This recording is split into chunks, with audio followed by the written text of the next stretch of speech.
যি টিয়ক এলএচিৰ আণ্ডাৰত 14খন বাগানে ইয়াত অংশগ্ৰহণ কৰিছে আৰু আপোনালোকে দেখিছে ইয়াতে বহুতখিনি নাচনি ইয়াত গোট খাইছে। আমাৰ তৰফৰ পৰা আমি অসম চৰকাৰ আৰু অসমৰ মুখ্যমন্ত্ৰী ডাঙৰীয়াক আন্তৰিক ধন্যবাদ জ্ঞাপন কৰিছোঁ।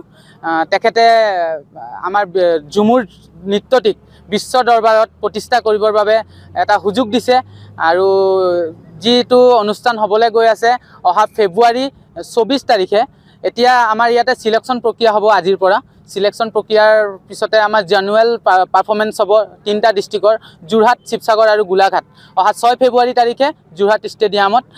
তাৰ পাছতে আমাৰ বিশ্ব দৰবাৰত যিটো অনুষ্ঠান হ'বলৈ গৈ আছে তাতে ভাৰতৰ প্ৰধানমন্ত্ৰী নৰেন্দ্ৰ মোদী ডাঙৰীয়া উপস্থিত থাকিব।